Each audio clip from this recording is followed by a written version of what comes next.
मिश्रा।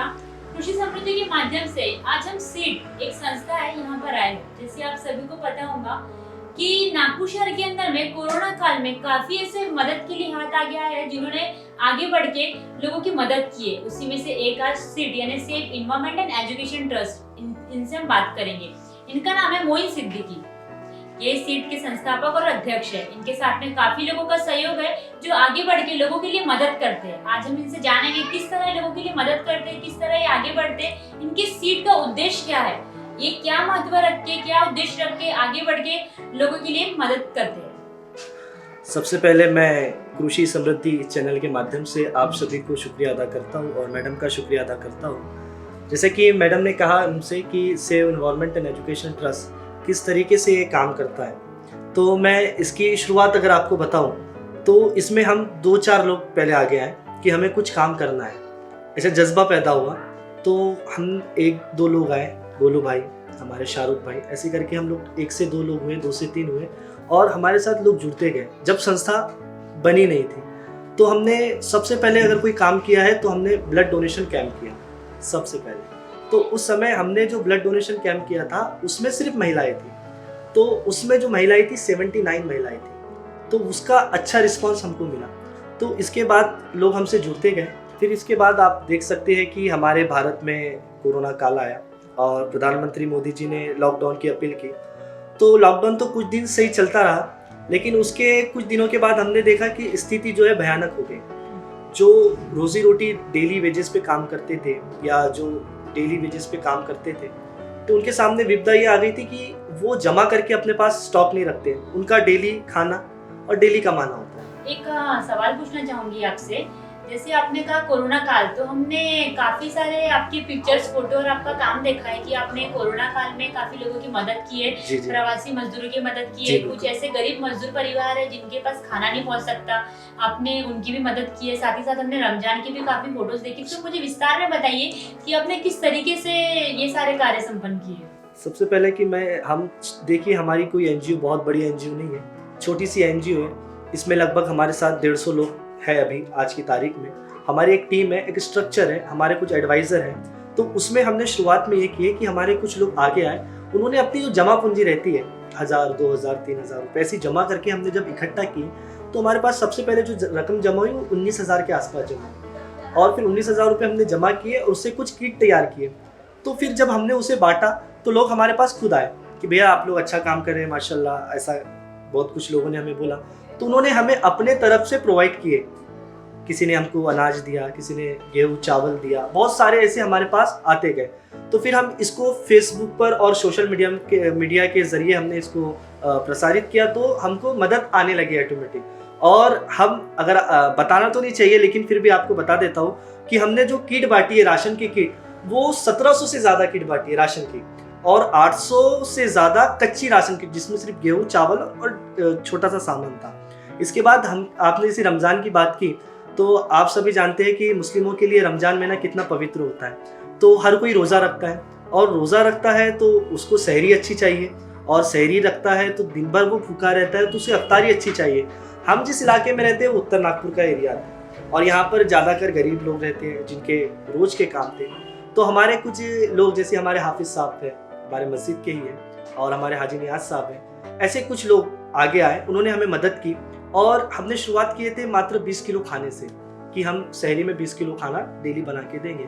लेकिन लोग बताते हैं ना कि अगर आपकी नीयत अच्छी हो, अगर आपकी नीयत अच्छी रहती है तो आपको खुदा भी आपका साथ देता है। तो ठीक वैसे हुआ, हम 20 किलो से कब 100 किलो पे पहुंच गए हमें पता ही नहीं चला।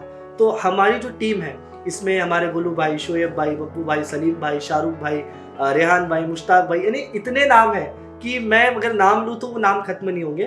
तो इन लोगों ने रात भर मैडम ये जागते थे, जैसे कि सब्जी लाना, भाजी लाना, नमाज पढ़ते थे, उसके बाद ये आइटम लेके आते थे और रात भर जग के सहरी तैयार करते थे रात के 3 बजे। और फिर हमको इसका सिस्टम बनाए थे, कॉलिंग सिस्टम, जिसके घर से कॉल आता था हम उसके यहाँ वो सामग्री पहुंचाते थे। लोगों से आपको किस तरीके से उत्तर मिला, लोगों का इसमें कैसा रिस्पांस रहा, लोगों की क्या सोच रही है आपके सारे काम को लेके, कैसे सराहा लोग? हमारी सीड जूनियर टीम है जिसमें लगभग 11 से 12 साल के बच्चे लोग हैं, सिर्फ बच्चे लोग हैं, 18 वर्ष से कम के हैं। तो हमने उनको कहा कि आप भी राशन बांटिए, आप भी अफ्तारी बांटिए। तो जब लोगों के घरों में देने जाते तो उस मासूम बच्चे के लोग हाथ चूमते थे। जब उन छोटे बच्चों के हाथ चूमते थे और वो हमें आकर बताते कि सर ऐसा हुआ, भैया ऐसा हुआ, तो हमको लगता था कि अल्लाह तबारक व ताला ने, ईश्वर ने हमें इसलिए चुना और हमसे काम करवा रहा है। और आप जैसी मदद की बात करी, मैंने आपको बताया कि मदद हमको खुद चलकर आती थी। अगर आप मेरे फेसबुक पे जाइए, मैसेज पे जाइए, तो आज भी आपको डिटेल्स मिलेंगी कि मोइन भाई आपको क्या लग रहा है। और हमने 300 दिन अफ्तारी दिए। अफ्तारी में हमने बिरयानी तक दिए, चिकन कोरमा तक दिए, यहाँ तक कि हमने बटर पनीर मसाला, रोटी, सब्जी, चावल अच्छे से अच्छा आइटम दिए। ये हमारी कोई ताकत नहीं थी, ये हमारा काम होता गया और ये काम बढ़ता सीट का आगे उद्देश्य क्या है? सीट यानी क्या आपका आगे उद्देश्य क्या, आप इसको कहाँ देखना चाहते हो? इसके मेन पीछे का आपने क्या उद्देश्य सोचकर इसकी स्थापना की है, क्या सोच के इसको शुरू किया? जैसे कि हमारे साथ save environment and education trust, इस पे 2 चीज़ हमने रखे, एनवायरनमेंट और एजुकेशन। तो एनवायरनमेंट पे हम ये काम करते हैं कि पास जो हमारा पर्यावरण दिन था 5 जून का, उसमें हमने पूरी बस्ती की सफाई की। और सिर्फ हम 5 जून के लिए काम नहीं करते, हम डेली एनवायरनमेंट को बचाने के लिए काम करते हैं। और पीछे में एक ग्राउंड था हमारे तरफ, वहाँ पर बहुत गंदगी रहती थी, लोग वहाँ कचरा कूड़ा करकट डालते थे और वो जगह एनआईटी की थी। तो वहाँ पर सीट के लोगों ने और जिम्मेदार लोगों ने वहाँ बुलडोजर मंगाया, वहाँ की गंदगी साफ की। और जैसी अभी सरकार फिर से काम करना चालू कर देंगी तो वहाँ बहुत अच्छा एक गार्डन बनेगा। तो हम एनवायरनमेंट पे इस तरीके काम कर रहे हैं। दूसरा, एजुकेशन पे हमारा ज़्यादा पर्पज़ ये रहता है कि हम जो गरीब बच्चे हैं, जो बच्चे एक्चुअली क्या होता है, हम क्या देखते हैं कि बच्चे उच्च शिक्षित हो जाते हैं, लेकिन जो बच्चे 10वीं से क्लास छोड़ देते हैं, 10वीं के आगे नहीं पढ़ पाते, 8वीं के आगे नहीं पढ़ पाते, वो पढ़ ही नहीं पाते आगे चलकर। अगर 12वीं पास किसी ने किया, ग्रेजुएशन किसी ने पास किया, वो 4-5 साल के बाद अपना पीजी कंप्लीट कर लेता है, ग्रेजुएशन कंप्लीट कर लेता है। लेकिन जो बच्चा 8वीं छोड़ देता है पढ़ के, 9वीं छोड़ देता है, वो जीवन में कभी नहीं पढ़ पाता। अभी वर्तमान स्थिति में आपका कौन सा कार्य शुरू है? अभी देखिए कि आप सब देखते होंगे कि महाराष्ट्र शासन ने पुलिस भर्ती का ऐलान किया और इसमें save environment and education trust ने ये मुहिम चलाई थी। और पूरे नागपुर में सबसे पहले हमने मुहिम चलाई थी कि हम फिजिकल की ट्रेनिंग देंगे और रिटर्न की तैयारी कराएंगे। तो जब हमने इसके ग्राउंड का चुनाव किया तो हमें ग्राउंड नागपुर शहर में नहीं मिले, हालांकि खाली ग्राउंड बहुत है, लेकिन जब हमने स्थिति का जायजा लिया और वहाँ पर जब रनिंग की तो वो रनिंग के लिए नहीं है। आज एनएमसी के तरफ से, मैं बोलना चाहूँगा कि एनएमसी की तरफ से पुलिस भर्ती के लिए या स्पोर्ट्स के लिए ऐसा कोई ग्राउंड नहीं जहाँ बच्चे वहाँ पर कोचिंग कर सके उत्तर नागपुर के क्षेत्र में। तो हमने हमारे क्षेत्र का एक ग्राउंड है जो एनआईटी का है, वहाँ पर हमें ट्रैक बनाने की मांग आशीनगर जोन माननीय नितिन जी राउत और अधिकारियों से की है। जैसे ही उधर से कोई उत्तर आता है तो हम इसकी फिजिकल की तैयारी इंशाल्लाह शुरुआत करेंगे। जैसे हम देख रहे हैं यहाँ पे काफी सारे अवार्ड और काफी सारे ट्रॉफीज रखी है जी। तो हमको बताना चाहेंगे कि आपको ये कैसे मिली है? आपके काम को सराहते हुए लोगों ने आपको काफी प्रशंसित किया है और ये सारी चीजों से नवाजा है, तो इसके बारे में विस्तार में। देखिए, सबसे पहले क्या होता है कि हमारे साथ जो लोग हैं टीम में, बहुत कम उम्र के लोग हैं, ऐसा नहीं कि बहुत ज़्यादा पढ़े लिखे लोग हैं। तो हमारी जो टीम है एक मजबूत टीम इसलिए बनी, और मैं अगर उसका अध्यक्ष हूँ तो मुझे फ़ख्र है अपने मेंबर्स पर। जैसे कि हम उनके कहते हैं कि किसी को ब्लड लगता है तो हमारे मेंबर लोग ब्लड दे देते हैं। यही सब चीज़ देखते हुए दूसरी एनजीओ वाले हैं, यहाँ तक कि नागपुर शहर की एनजीओ ही नहीं बल्कि हमें उत्तर प्रदेश, दिल्ली, भोपाल, पुणे की संस्था ने भी सम्मानित किया है। आपको एक बात बता दूं कि आप अगर डॉक्टर नीलेश भरने सर को अगर जानते हो, हमारे नागपुर के क्राइम से आते हैं और जॉइंट कमिश्नर थे, तो उन्होंने एक मुहिम चलाई थी कि नागपुर शहर की जितनी भी एनजीओ मिलकर काम करें। तो अल्हम्दुलिल्लाह save environment and education trust को उसमें जगह मिली और हमने एक जो छोटा लेवल जो हमारा था, जिस तरीके से हम कुछ क्षेत्र में काम करते थे, तो सीट ने केवल नागपुर में नहीं बल्कि नागपुर के बाहर भी काम किया है। हमारे जाबाज लोग प्रवासी मजदूर को खुद अपनी कार में छोड़ के आए और रेलवे स्टेशन तक पर मैंने लोगों को खाना तक पहुंचाया। एक बात आपको बताऊंगा कि हमने एक योजना शुरू करी थी कि हर घर से 2 रोटी। हम क्या करते थे लॉकडाउन में, ये ऑफिस है हमारा सीट का, तो हम लोग व्हाट्सएप स्टेटस पे रखते थे कि हर घर से 2 रोटी चाहिए। तो हमारी बस्ती में 9 लाइन है, इधर 3 लाइन है और इधर 4 लाइन है। तो हमने इसकी शुरुआत की, तो सबसे पहले हमने 2 रोटी से शुरुआत की थी इसकी कि आप 2 रोटी हमें लाकर हमारे ऑफिस में दीजिए, और वो 6 बजे तक हमको रोटी मिल जाती थी। वो रोटी का इतना अच्छा रिस्पांस मिला कि पहले दिन हमको 1700 रोटी जमा हुई थी, यानी 17 दूनी 3400, यानी 1700 पैकेट। और वो कंटिन्यू चलता रहा, तो हम उस रोटी को 8 से 10,000 रोटी तक लेके गए और वही रोटी हम रेलवे स्टेशन पर लेकर जाते थे और हमारे साथीदार जो थे वो कभी कोई आलू बैगन की सब्जी, टमाटर की चटनी या फिर अचार, उस तरीके की हमने रेलवे स्टेशन पर भी मदद की। जैसे हमने देखा है कि आपने इसके साथ साथ काफी सामाजिक कार्य भी किए, जिसमें काफी महिलाओं की मदद भी की, तो हमको उसके बारे में जानना है, वो विस्तार में बताइए कि आपने किस तरह से किया है। देखिए, अभी बीच में हमारे एक क्षेत्र में एक लड़की के साथ बलात्कार हुआ था, तो ये बात जब थाने गई थी तो हमारी सीट की जो महिला विंग की जो लेडीज़ हैं वो वहाँ पर गई और वहाँ पर उन्होंने जिम्मेदारी को अपनी निभाया और उनके घर से, परिवार से बात करके और जो उनका होता है वो काम करती है। दूसरी चीज़, हमारा एक सेल ऐसा तैयार हुआ है अभी कि जो तलाक के जो मामले होते हैं, कोई भी धर्म के हो, कोई भी समाज के हो, तो उसमें एक टीम हमने तैयार की है अभी कुछ दिनों पहले। तो उसमें भी लेडीज़ के ऊपर अगर कोई अत्याचार होता है या उसके कोई भी अगर उसके साथ होता है तो वो हमारी लेडीज़ टीम वो काम देखती है और महिलाओं के विकसित के लिए वो काम कर रही है, धीरे धीरे बढ़ा रही है। आपके सीट के अंदर में कितनी महिलाएं हैं जो आगे आके सामाजिक कार्य में रुचि रखती है, जो समाज में लोगों की मदद करने के लिए तत्पर खड़े रहती है? नाम तो वैसे बहुत है, लेकिन मैं कुछ नाम लेना चाहूँगा। ऐसी नाज़मीन निज़ामी है हमारे साथ, जो हमेशा हमारे साथ तैयार रहती है।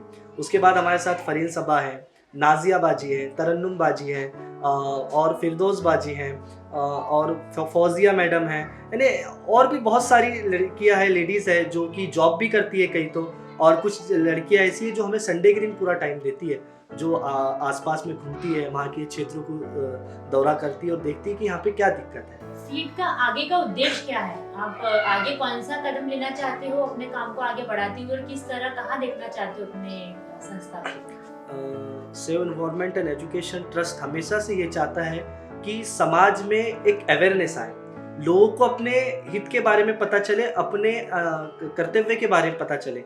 आजकल क्या होता है कि कई गड्ढे पड़े हुए रहते हैं, लाइट बंद रहती है, सड़कें जाम होती रहती है, सिग्नल बंद रहते हैं, तो वो क्या सोचते हैं कि ये काम नगर सेवक का है, ये काम विधायक का है, ये काम उसका है, लेकिन वो नहीं सोचते कि हम जिम्मेदार और जागरूक नागरिक है, वो काम खुद करना चाहिए। तो हम ये मुहिम चलाते हैं कि आप खुद जिम्मेदार बने।